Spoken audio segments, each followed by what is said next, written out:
Imagine clocking out of a shift at Target, right? Yeah. You grab your final paycheck, you walk out the door, and it's January 2019. Just a normal day for a lot of people. Exactly. Yeah. But now, I want you to fast forward just 12 months, one single year later, and you are acting as a private chef for hip-hop royalty. Oh, it's wild. Right. And not just that, but you are legally shipping highly regulated, ultra-luxury Japanese A5 Wagyu beef all across the country. It sounds completely made up. It really does. But welcome to today's deep dive, because we have an incredibly dense, just fascinating set of materials today from a source called Nug Notes. Yeah, the timeline in these notes is almost unbelievable. It's staggering. And our mission today is to unpack the story of a true culinary visionary. We're talking about Jesse Johnson IV, who the internet really came to know as Jesse the Chef. Right, and the empire he built, which was called Weed and Wagyu, is really the core of what we're dissecting today. Yeah, and we should clarify for everyone listening, this isn't just a food story, is it? No, not at all. What makes this deep dive so compelling is that it's an exploration of how one person managed to fuse, like, internet humor, trap culture, exotic cannabis, and these elite luxury ingredients into a completely uncharted lane. He essentially dismantled the traditional gate-kept culinary escalator. Exactly. He didn't wait his turn in some Michelin-starred kitchen. Right. So to understand how he disrupted this velvet rope luxury space, we really have to start where the cooking first began. Which takes us to the hustle of the South Memphis kitchen. Memphis, yeah. Yeah. Jesse came up in South Memphis, and the materials give us this quote that I think just perfectly defines his entire ethos. The quote is, "Feeding friends was the first flex." I love that line. It's so good, right? It immediately strips away all the pretension of luxury dining and roots it in, community care. Yeah, it's about taking care of your people first. Exactly. So from there, he heads to Tennessee State University to study mass communications. But college, as an institution, just didn't really stick for him. Which happens to a lot of brilliant people, Oh. honestly. Oh, for sure. But the cooking definitely stuck. So on January 17th, 2019, he collects that final Target check we talked about. And that's when the pivot happens. Right. He starts hustling stuffed lobster plates straight out of his home in Nashville. And I think we need to talk about what that looked like, because he was plating up these incredibly elaborate meals, right? And posting the photos online. Just leveraging social media. Exactly. And the internet just devoured the content, literally. By mid-2019, those viral internet plates had morphed into a very real, sold-out weekly business. Wow. Yeah. And his style at this point was really defined by three things, according to the notes: butter, heat, and personality. Wait, actually I have to stop you right there because the math on this is kind of bothering me. Oh, the logistics of it? Yeah. I mean, stuffed lobsters are incredibly expensive to procure. They're highly perishable, and let's be honest, they don't exactly travel well in a standard takeout box. No, they really don't. So how does a broke college dropout, fresh off a Target salary, actually finance and execute a high-end seafood hustle out of a residential kitchen without just immediately going bankrupt? Well, it comes down to adopting what is essentially a sneaker culture business model. Oh, like streetwear drops. Exactly like that. He didn't open a restaurant and just wait around for people to show up. He utilized the drop model. Okay, break that down for me. So you build the hype online with the visuals first, the butter, the heat, the personality. Then you announce a limited amount of plates available for a specific day, and you take pre-orders. Ah, so the money is already in hand. Exactly. The business is cash positive before a single lobster is ever purchased. He only bought exactly what he had already sold. That is so smart. It minimizes overhead and just eliminates food waste entirely. Right, and psychologically, it artificially drives up demand, because if you miss the drop, you don't eat. It creates urgency. So it's basically the culinary equivalent of the mixtape era of hip-hop. That's a great way to put it. You bypass the major record labels, or in this case, the restaurant investors and the banks, and you just drop an independent product directly from your trunk to your grassroots following. And use that to fund the next move. Right. But it still requires an audience to actually care. How did he build that audience so quickly just from his house? The answer is actually hidden in the major he dropped out of. Oh, the mass communications degree. Yeah. The academic structure of that degree might not have resonated with him, but the underlying psychological principles clearly did. I mean, he intuitively understood how to communicate a vibe through a screen. Which is incredibly hard to do with food. Right, because when you were scrolling on your phone, you can't smell the lobster, you can't taste the seasoning. You have to create a visual and cultural language that just demands attention. You're selling the feeling of the food. Exactly. He wasn't just selling a meal, he was broadcasting a whole lifestyle. And if you've ever tried to build a brand from scratch, you know how hard it is to get just one person to care, let alone building an entire internet subculture. Oh, it's near impossible. But selling out weekly in Nashville meant he was sort of hitting a ceiling, right? You can only scale a home kitchen so far. Right.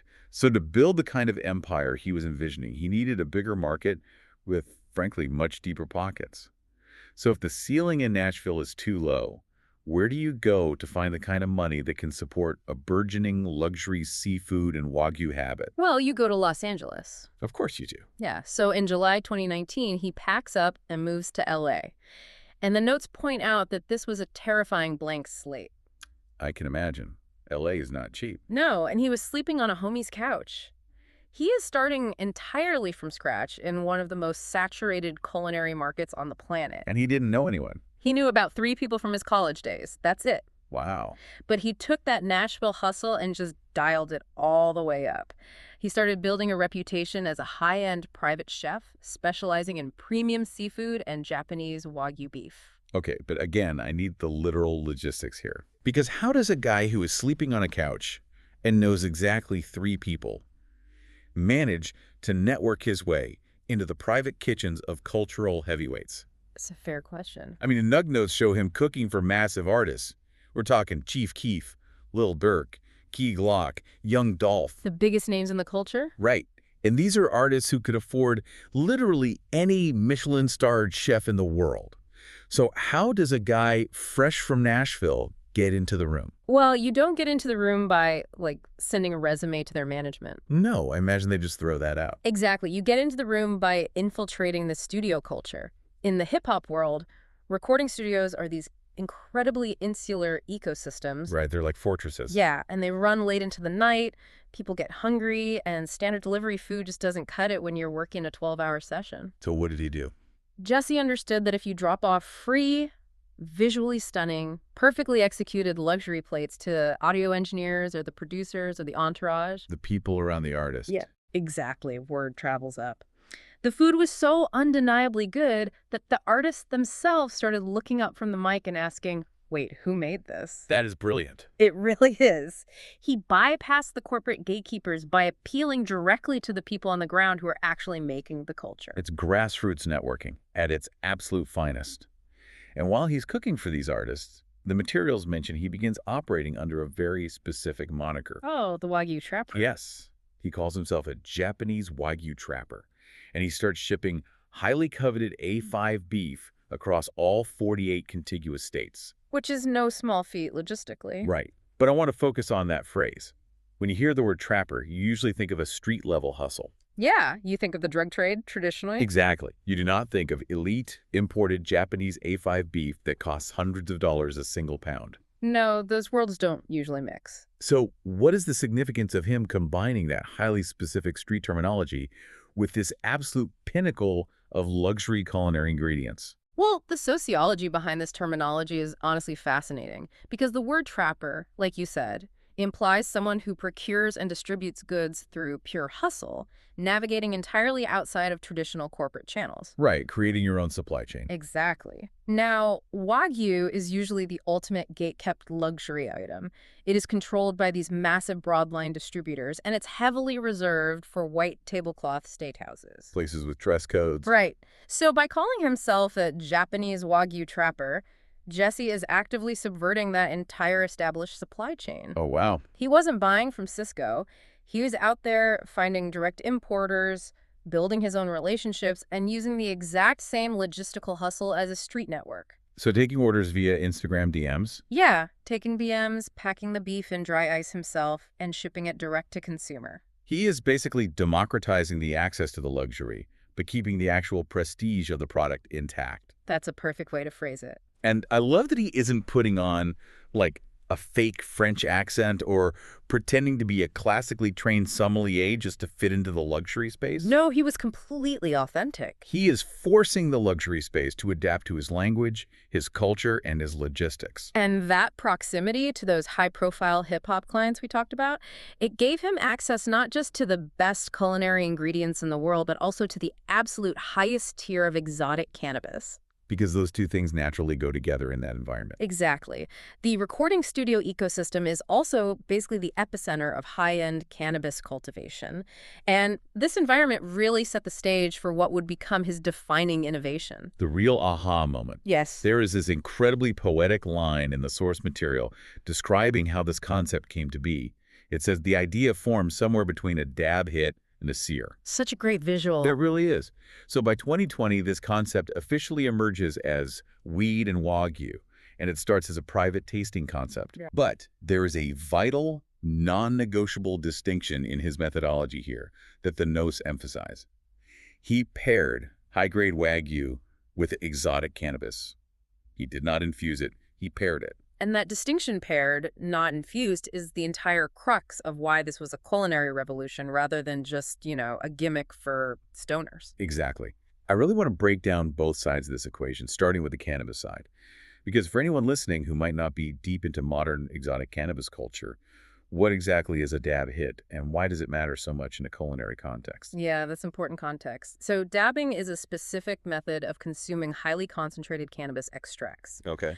You use a specific glass water pipe, which is called a dab rig, to vaporize the concentrate on a heated surface. So it's not like lighting up a joint. Not at all. Unlike smoking a traditional joint, which combusts all the plant matter and creates an ashy, smoky taste, dabbing a really high-quality concentrate preserves the terpenes. And terpenes are the flavor compounds. Exactly. Terpenes are the naturally occurring essential oils in the plant that completely dictate its flavor and its aroma. So what kind of flavors are we talking about here? We are talking about really distinct, sharp citrus notes or deep piney flavors or even rich, earthy, dessert-like profiles. It's an incredibly pure, highly potent flavor experience. Which makes the sommelier analogy absolutely perfect here. Oh, 100%. Think about a high-end sommelier at a five-star restaurant. When you order a rich, fatty cut of steak, the sommelier doesn't just pour the wine over the meat in the kitchen. Right, that would be terrible. They pair it. They select a bold, tannic red wine because the sharp, dry profile of the wine cuts through the heavy fat of the steak on your palate. Exactly. Jesse the Chef is doing the exact same thing, but instead of using wine tannins, he is matching the complex terpenes of a dab hit with the rich, melt-in-your-mouth fat of A5 Wagyu. Yes. And let's explore why avoiding infusion is such a stroke of genius on his part. Yeah, break that down. Think about the mechanics of a typical cannabis-infused dinner.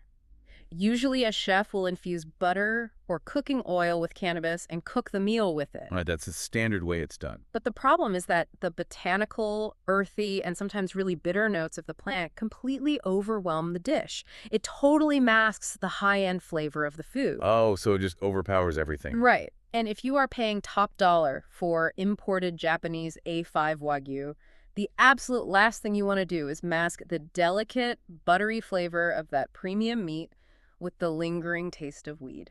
Because then you just end up ruining two very expensive ingredients at the exact same time. The steak just tastes like weed, and the weed doesn't actually get to shine on its own. Exactly. By keeping them separate and pairing them, Jesse respected both elements. That makes so much sense. Yeah, he treated the luxury meat and the exotic cannabis strains as standalone art forms that complement each other rather than fighting each other. Huh.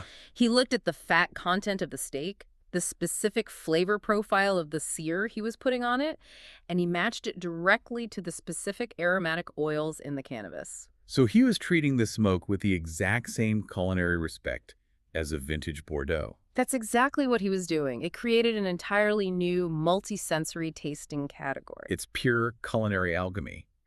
But the materials point out that this pairing concept wasn't just about creating a cool dining experience for wealthy clients. No, there's a much deeper mission. This was a highly intentional move to carve out a new space for an underrepresented community. Yeah, Jesse's stated goal was visibility. He really wanted to bring a Black, trap-influenced presence into the legal cannabis and culinary space. Why was that so necessary at that specific time? Because he recognized a really troubling trend. As the legal cannabis industry was booming, it was quickly becoming highly corporatized and heavily gentrified. Oh, for sure. The Green Rush. Right. And the very people who actually built the culture, the people who took all the physical and legal risks during the Prohibition era, were suddenly being boxed out of the boardrooms and the luxury market by corporate investors. Which is incredibly frustrating. So he wanted to show young Black chefs, smokers, and entrepreneurs that there was a space for them right at the intersection where luxury food, high-end terpenes, and culture meet. He wasn't asking for a seat at the traditional table. No, he was building a brand new table and explicitly inviting his community to come sit at it. And the growth was just explosive. Oh, massive. Weed and Wagyu grew from those private dinners we talked about into a massive cultural force. The notes mentioned pop-ups, custom dab rigs. Yeah, YouTube content, merchandise, and some very serious collaborations. Who was he collaborating with? He built a coalition with some of the most respected names in the cannabis industry. We're talking Fidel's, John Capetta, Kapow, the Tenco, Hash House, and Ted from Alien Labs. Those are heavy hitters. Absolutely. Getting cosigns from those specific cultivators means you have verified, undeniable respect from the people growing the best products in the world.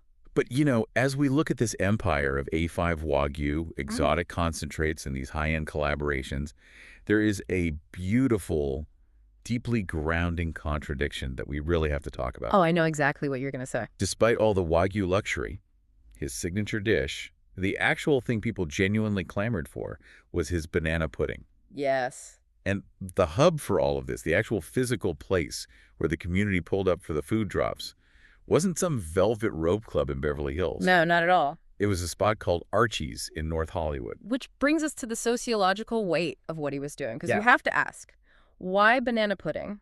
Yeah. Why serve a classic Southern comfort food staple right alongside one of the most expensive cuts of meat on earth? It's a huge contrast. It is. Traditional luxury culinary spaces like the Michelin-starred world are heavily, heavily dictated by Eurocentric standards. They get to dictate what ingredients are considered fine dining and what ingredients are dismissed as just home cooking. Right. White tablecloth restaurants don't typically serve banana pudding. Because it doesn't fit that rigid imported standard of what luxury is supposed to look like. So by elevating the banana pudding and literally forcing it onto a Wagyu pairing menu, it's actually a radical act of cultural defiance. It absolutely is. It's the narrative through line right back to his roots in South Memphis. Going back to feeding friends was the first flex. Exactly. He was proving that Southern comfort food deserves the exact same platform and the exact same culinary respect as imported Japanese beef.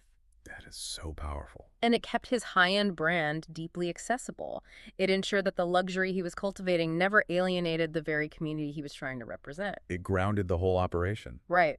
Archie's in North Hollywood became a cultural nexus because it felt real. It was luxury, but the door was propped wide open. And building a brand so deeply tied to community, rather than just building around a shiny product, is exactly why his vision ultimately survived what happened next. Yeah, this is the hard part of the story. Because the timeline we are tracing takes a very sudden, heartbreaking turn. On November 15th, 2022, Jesse passed away, and he was only 29 years old. It is truly staggering to consider how much innovation and disruption he packed into those 29 years. Especially when you remember he only left Target in early 2019. Right, he built all of this in essentially 3 years. It's incredible. And the notes show that tributes just poured in across social media, across cannabis forums, from friends, fellow chefs, and fans all over the world. The impact was immediate. But what is truly remarkable is that the brand didn't just fade away or die with him. Right. It continues today. Yes, under the banner, Long Live Jesse the Chef. His team is actually still moving physical products that he curated. Like the cannabis strains. Exactly. Strains like Not Another Lemon Cherry Gelato, which is a collaboration with LA Fave Farms, and Meat Wad with the Jelly Wizard. Which really makes you think. Going from a Target employee in January 2019 to passing away in late 2022, yet leaving behind an entire cultural empire and physical products that are still selling today. It's a legacy. It makes me wonder, when a creator passes so young, is it the physical product they left behind? The strains, the merch, or is it the sheer force of their personality that allows a brand to survive them like this? Honestly, it's the philosophy behind it all. The Nug Notes conclude by calling his story a blueprint, and I think that is just the perfect summation. A blueprint? Yeah. Weed and Wagyu survives because it was never merely about a perfectly seared steak or even a really good strain of cannabis. It was a blueprint for authenticity. Wow. His legacy is the undeniable proof that you do not have to compromise who you are to reach the top. You can take your internet humor, your trap influences, your southern This roots. banana pudding. Exactly, your banana pudding. And you can successfully force the luxury market to make room for you. He carved out a lane that simply didn't exist before him, and now an entire community can derive in it. That is beautifully said. So when we zoom out, we've just traced the path of a visionary who seamlessly combined the hustle of South Memphis, elite culinary precision, and modern cannabis culture to completely rewrite the rules of fine dining. All in the span of roughly 3 years. Right. He showed the world that butter, heat, and personality could shatter the traditional culinary ceiling. Which I think leaves you, the listener, with a really powerful final thought to mull over. Yeah, let's hear it. We often think about luxury or success as spaces we have to assimilate into. We assume we need to change how we talk, change how we dress, or adopt a certain rigid pedigree to fit into an exclusive environment. We feel like we have to leave ourselves behind. Exactly. But Jesse's story deeply challenges that assumption. What if the most valuable, the most disruptive thing you can bring to an exclusive space is the exact, unpolished culture and community you came from? It really makes you wonder, what industries are out there right now, just waiting to be disrupted by someone brave enough to stay entirely true to their roots? Thank you for joining us as we unpack the incredible blueprint of Jesse the Chef. Until next time, keep digging deeper.